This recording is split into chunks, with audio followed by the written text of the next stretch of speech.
Fir'aun ini zaman Musa alaihissalam. 10 tahun Nabi Musa alaihissalam dakwahin, wahai Fir'aun, wahai Fir'aun, wahai Fir'aun, kau manusia biasa, kenapa kau ngaku Tuhan? Beriman kepada Allah, tetap dengan kerajaanmu.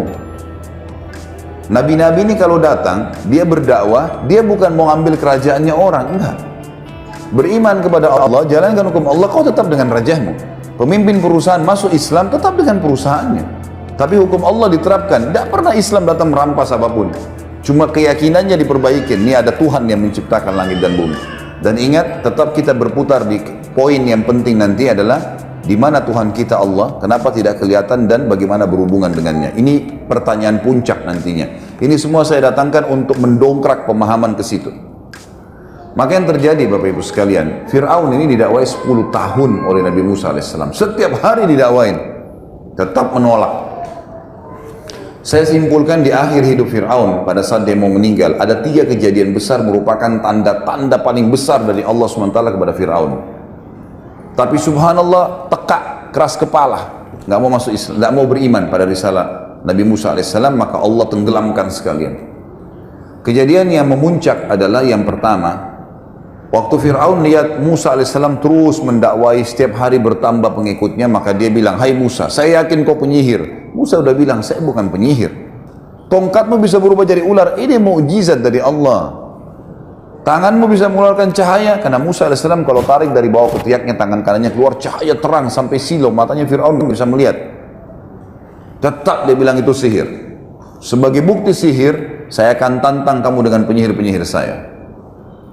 Baik, kalau Musa mengatakan kalau itu yang kau ambil putusan, silahkan, gitu kan? Iklankanlah di seluruh wilayah Afrika, seluruh Eropa, wilayah kekuasaannya, panggil semua penyihir yang merasa punya ilmunya paling hebat datang. Fir'aun undang. Fir'aun sudah dianggap Tuhan, datang semua dan boleh minta imbalan apa saja. Terkumpul dalam beberapa riwayat, ada yang mengatakan 1000 penyihir, ada yang mengatakan 10.000 penyihir. Kita ambil jumlah terbesar lah, 10.000 penyihir datang. Semua mengaku hebat.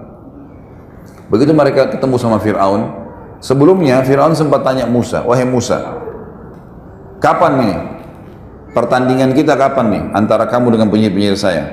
Musa alaihissalam tahu ada satu hari dulu, di zaman itu namanya hari zina, Yaumuz Zina, dalam Al-Quran dikatakan. Hari zina ini Bapak Ibu sekalian adalah hari di mana Fir'aun keluarkan singgasananya di depan halaman istananya, lalu orang-orang pada datang menyembah dia, semua yang nyembah dikasih apa yang dia minta. Seperti itulah. Sama dengan Namrud, mirip. Tapi ini ada hari memang ditetapkan setiap bulan, hari itu dikenal dengan hari zina, gitu kan? Bukan perzinahan ya, tapi zina ini bahasa Arab dalam makna lain artinya perhiasan. Karena Fir'aun mengeluarkan singgasananya penuh dengan perhiasan-perhiasan emas, kemewahan yang luar biasa, supaya memukau dan orang makin yakin dia Tuhan. Kata Musa, hari zina saya akan tantang kamu hai Fir'aun, pada saat kau lagi dianggap Tuhan itu, gitu. Baik, Fir'aun dengan sombongnya mengatakan, baik, kumpul semua orang. Dan pada saat itu memang lagi berkumpul banyak orang. Beberapa athar menyebutkan sampai puluhan ribu orang berkumpul. Kumpul semua orang. Lalu datanglah penyihir-penyihir ini lalu berkata kepada Fir'aun, wahai Fir'aun, apa balasan kami nih kalau kami menang? Kata Fir'aun, apa saja yang kalian minta? Dan kalian akan menjadi orang-orang pendekat saya, dia menjadi penasihat-penasihat saya. Mau apa saja bisa dapat. Lalu kata mereka, mana lawan kami? Kata Fir'aun, itu sana 2 orang, Musa dan Harun. Mereka bilang, cuma 2 orang itu yang kita lawan. Penyihir-penyihir dengan sombongnya menantang, cuma 2 orang, lalu untuk apa semua penyihir ini? Kata Fir'aun, bunuh dulu dia, hilangkan orang ini, baru kau bisa dapat. Tidak usah anggap remeh. Baik, semua penyihir-penyihir ini sepakat kumpul. Kita nggak usah lama-lama nih, mumpung lagi ditawarkan jabatan yang tinggi, keluarin ilmu pamungkas kita saja. Ilmu tertinggi dalam ilmu sihir adalah ilmu mengubah benda yang tadinya tidak bergerak jadi bergerak, atau berubah dari wujud yang dari wujud aslinya berubah ke wujud yang lain, gitu kan? Seperti misalnya tali berubah jadi ular, pohon kesannya bergerak, tidak ada suara tiba-tiba kesannya ada suara, dan seterusnya. Seperti itulah untuk menakut-nakuti orang, karena kalau seseorang tidak takut maka tidak akan berpengaruh semua itu. Syaitannya nggak bisa buat apa-apa. Lihat tuh para penyihir-penyihir sekarang, kalau mereka mau menghipnotis orang, gitu kan, di TV, menepuk orang supaya bisa buat seperti yang dia mau. Sistem penyihir yang dilakukan, harus orang-orang itu dulu dikuasai sama dia, minimal takut, minimal percaya, baru bisa. Kalau tidak percaya atau tidak takut, disuruh turun dari panggung, nggak bisa, dianggap nggak bisa, karena ini nggak bisa dipengaruhi oleh syaitan, gitu kan. Orang kalau punya keyakinan kuat tidak bisa, gitu. Maka akhirnya penyihir-penyihir ini pun berkata, kita keluarin pamungkas ilmu. Apa itu? Tali-tali diubah jadi ular. 10.000 orang semua ini pegang tali, kemudian mereka lempar untuk dijadikan sebagai ular yang bergerak. Pertamanya mereka bilang pada Musa, wahai Musa, kamu yang nunjukkan kemahiranmu dulu atau kami duluan? Kata Musa, silahkan duluan, lihatkan saja. Maka mereka pun akhirnya, kata Allah, mengubah tali-tali mereka, yukhayyalu min sihrihim annaha tas'a, mengubah dengan sihir mereka seakan-akan tali itu bergerak, berubah jadi ular dan bergerak. Maka semua orang bersorak-sorak waktu itu. Luar biasa ini kejadiannya, dan banyak puluhan ribu orang yang menyaksikan. Fir'aun pun dengan banggahnya duduk di singgasananya melihat kejadian tersebut. Nah, ini sudah luar biasa, 10.000 lawan 2 orang nggak mungkin.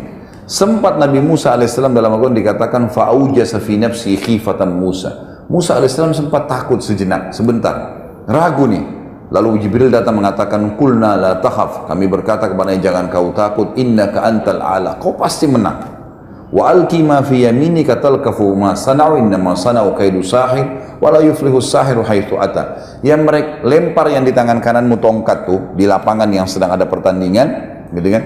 Maka pasti akan membatalkan semua sihir-sihir mereka, karena yang mereka lakukan adalah perilaku sihir, dan sihir tidak akan pernah bisa menang dari arah manapun dengan ayat Allah, tidak mungkin bisa menang, gitu kan. Musa alaihissalam masuk, lempar tongkatnya. Ada alasan di sini kenapa Al-Quran menceritakan kepada kita, tiba-tiba waktu tongkat Musa alaihissalam dilempar dan jadi ular, seluruh penyihir tersebut sujud dan berkata, kami beriman kepada Tuhannya Musa dan Harun. Apa rahasianya itu? Karena ternyata penyihir-penyihir ini tahu tali yang mereka lempar jadi ular tidak bisa menyerang. Jadi kalau kita pun mengatakan bismillah atau a'udzubillah, bisa kembali kepada wujud aslinya. Batal tuh, setan yang menghiasinya hilang. Maka mereka tahu betul itu sihir. Musa alaihissalam lempar tongkatnya, berubah jadi ular besar. Mereka ular kecil, ini ular besar. Dan ularnya Musa alaihissalam jalan lalu makan, dimakanin satu-satu tuh ular mereka, semua sampai ular terakhir yang 10.000. Maka karena kejadian tersebut, kata Allah, faulqiyas saharatu sujada, semua penyihir sujud tiba-tiba. Qalu amanna bi rabbi Musa wa Harun, kami beriman kepada Tuhannya Musa dan Harun, gitu kan. Ini kejadian di depan matanya Fir'aun, di depan seluruh pengikutnya pada saat itu. Berarti dikalahkan nih. Dan Musa alaihissalam sekali lagi tidak minta Fir'aun untuk tinggalkan kerajaannya, tidak. Cuma beriman sama Allah, tetap kamu raja, gak diganggu sebenarnya. Tapi tetap kejadian ini tidak membuat Fir'aun beriman, gak beriman. Lalu apa yang terjadi? Kita lihat kejadian besar yang kedua. Allah datangkan lagi, ini saya bilang Bapak Ibu sekalian, kalau orang tidak gunakan akal fikirannya, hati nuraninya, sudah ada peringatan tidak dipegang, sudah ada peringatan, ya, sudah ada sampai kepada kita informasi untuk ibadah, tidak mau ibadah, maka nanti Allah datangkan peringatan lebih besar daripada itu.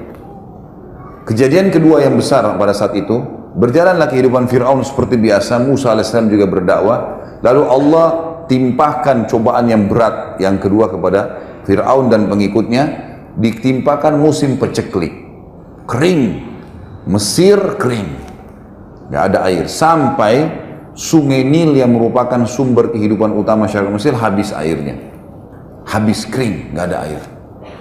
Fir'aun berusaha secara manusiawi, gitu kan, mendatangkan air, berikan tumbal. Ini Sungai Nil ini sudah dilemparin sapi, lemparin kambing, lemparin anak gadis, tumbal, gak ada airnya. Lalu dia lakukan upaya yang terakhir, sudah bertahun, ini berjalan setahun atau 2 tahun, kata ulama berbeda pendapat, setahun atau 2 tahun terjadi musim peceklik yang panjang, tidak ada lagi air. Lalu Fir'aun melakukan upaya terakhirnya adalah membiayai prajurit-prajuritnya untuk pergi keluar Mesir. Di wilayah Afrika yang lain ada air, datangkan air. Tapi karena kemarau panjang, habis air, dengan hikmah Allah, prajurit-prajurit yang jumlahnya ratusan ribuan orang pergi ambil air itu, mereka kehausan.